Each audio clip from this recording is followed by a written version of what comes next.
কচু দিয়ে মুরগির মাংস রান্না এভাবে রান্না করলে স্বাদ হবে দ্বিগুণ।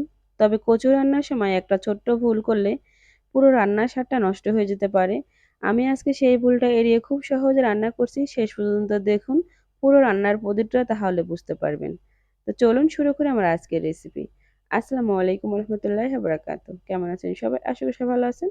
তো আজকে আমি রান্না করব কচু দিয়ে লাল মুরগির মাংস রান্না। তো কচু রান্নার ক্ষেত্রে আমরা সবাই যে ভুলটা করে থাকি, কচুটা আমরা ভাপিয়ে নেই। তো আমি কিন্তু কোনো সময় কচু ভাপাই না। এটা পানি কচু আমি এভাবে টুকরো করে কেটে নিয়েছি। এই কচুটাকে আমি সবসময় ভেজে নেই। অবশ্যই আপনারা এভাবে ভেজে নিবেন। ভেজে নিলে কিন্তু আপনার তরকারির স্বাদটা বেড়ে যাবে। তো শুরুতে আমি টিপসটা দিয়ে দিলাম। তো কচুটাকে আমি একটু হলুদ এবং লবণ দিয়ে এভাবে ভেজে নেব খুব সুন্দর করে। যাতে এই কচুর যেটা বিজলা থাকে সেটা চলে যায়। আর এই পানি কচু তো এমনিই গলায় চুলকায় না। তো তারপরে খুব সুন্দর করে এটাকে ভেজে নেব। আপনারা এই রান্নাটা যেকোনো কচু বা যেকোনো মুরগির মাংস দিয়ে রান্না করতে পারেন। আমি লাল মুরগি নিয়েছি, আপনারা চাইলে ব্রয়লার মুরগি, দেশি মুরগি বা গরুর মাংস যেকোনো কিছু। তো আমার হাসব্যান্ড কচু দিয়ে মাংস রান্না খেতে পছন্দ করে। সে মুরগির মাংস, গরুর মাংস, কচু মানে যেকোনো মাংসই কচু দিয়ে খেতে পছন্দ করে আলুর থেকে। তো আমি সেজন্য আজকে কচু দিয়ে রান্না করব। তো সবার আগে দেখুন ভেজে নিলাম। তারপরে এখানে দারচিনি, তেজপাতা, গরম মসলা এগুলো দিয়ে দিলাম। এগুলো দিয়ে একটু ভেজে তারপর আমি এখানে দিয়ে দেবো পেঁয়াজ কুচি। আমি এখানে ১ কাপ পরিমাণ পেঁয়াজ কুচি দিয়ে দিলাম। আপনারা আপনাদের পছন্দ মতো দিবেন। যদি আপনারা মাংস বা তরকারি বেশি রান্না করেন তাহলে বাড়িয়ে দিবেন। আর আমার মতো এতটুকু রান্না করলেই এতটুকু এনাফ হয়ে যাবে। তো তারপরে আমি খুব সুন্দর করে পেঁয়াজটাকে হালকা ব্রাউন করে ভেজে নেব, যাতে পেঁয়াজটা তাড়াতাড়ি গলে যায়। তো দেখুন আমার পেঁয়াজটা হালকা কালার চলে আসছে। এ পর্যায়ে আমি আদা এবং রসুন বাটা দিয়ে দিলাম। আমি এখানে রসুনটা দিয়েছি ১.৫ চামচ, আদা দিয়েছি ১ চামচ। কারণ রসুনটা একটু কচুতে একটু বেশি দিতে হয়। তো সেজন্য রসুনটা একটু আজকে বেশি দিয়েছি। তারপরে এখানে আমি দিয়ে দেবো লবণ। লবণটা দিয়ে খুব সুন্দর করে এই মশলাগুলোকে ভেজে নেব, যাতে কাঁচা গন্ধটা না থাকে। তো যতক্ষণ পর্যন্ত ভাজা না হবে একটু নেড়েচেড়ে নিব। আর তেলটা আপনারা বাড়িয়েও দিতে পারেন, তবে আমি তেলটা আর দিব না। আমি মশলা খুব কম, মানে তেল খুব কম খাই এখন। এরপরে আমি এখানে দিয়ে দিলাম পানি। পানিটা দিলে যাতে মশলা দিলে পুড়ে না যায়। তো তারপরে আমি এক এক করে এখানে গুঁড়া মশলা দিয়ে দেবো। আপনারা চাইলে এই রান্নাটা বাটা মশলায় করতে পারেন, তবে আমি গুঁড়ো মশলা দিয়েই করতেছি। এখানে আমি দিয়ে দিলাম ১ চামচ মরিচের গুঁড়া। ঝালটা অবশ্যই যার যার পরিমাণ মতো। আপনি যদি ঝাল বেশি খান তাহলে বাড়িয়ে দিতে পারেন।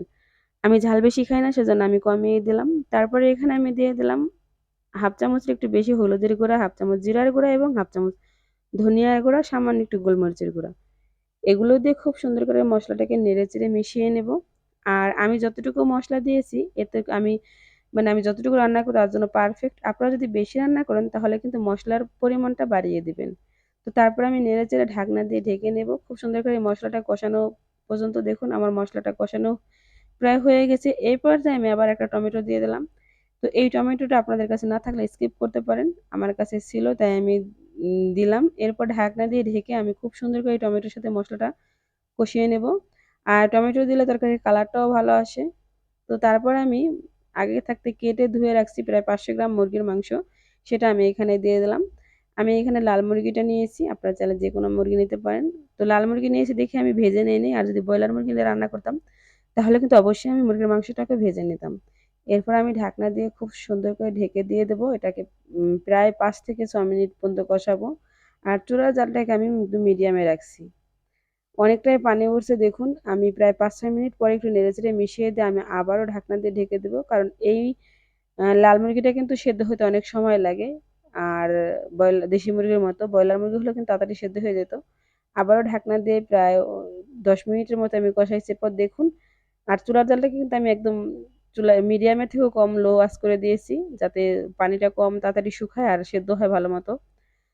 তো প্রায় ২০ মিনিট আস্তে জালে কষানোর পরে আমি এখানে কচুটা এখন দিয়ে দিলাম, যাতে মুরগির মাংসটা প্রায় ৬০% সেদ্ধ হয়ে গেছে এই পর্যায়ে। এরপর ঢাকনা দিয়ে ঢেকে দিব। আরও প্রায় ৫ থেকে ১০ মিনিটের মতো কষাবো, যাতে খুব সুন্দর করে কষানো হয় এবং সেদ্ধও হয়ে যায়। তো দেখুন ফিরে আসছি প্রায় ৫ থেকে ১০ মিনিট পর। এই পর্যায়ে কিন্তু অবশ্যই আপনারা গরম পানি দিবেন। আমি বারবার বলি সবসময়, যেকোনো কিছু রান্না করলে যদি দেখুন যে আপনি অনেকক্ষণ কষাইছেন আর বেশিক্ষণ সময় ধরে কষাইলে কিন্তু আপনার তরকারির স্বাদটা দেখবেন যে দ্বিগুণ বাড়ে। আর আপনি যদি অল্প সময়ে কষান, ঝটপট করে রান্না করেন, তাহলে কিন্তু এই রান্নাটা অত স্বাদ হতে চায় না। আপনারা অবশ্যই একটু ধৈর্য নিয়ে রান্না করবেন। দেখবেন যে আপনার রান্নাটা স্বাদটাও বাড়বে এবং পরিবারের সবাই খেয়েও মজা পাবে। তো তারপর দেখুন আমি এখানে গরম পানি দিয়ে দিলাম। গরম পানি দিয়ে তারপর ঢাকনা দিয়ে এটাকে ফুটে ওঠা পর্যন্ত অপেক্ষা করব। তারপর চুলার জালটাকে আমি আবারও মিডিয়ামে দিয়ে দেব। তো দেখুন আমার ঝোলটা প্রায় ৫ থেকে ৬ মিনিটের বেশি আমি আবারও রান্না করে নিয়েছি। ঝোলটা অনেকটাই শুকিয়ে গেছে আর আমার প্রায় রান্নাটা প্রায় হয়ে আসছে। এই পর্যায়ে আমি একটা কাঁচা পাকা মরিচ এভাবে কেটে তারপরে দিয়ে দিলাম।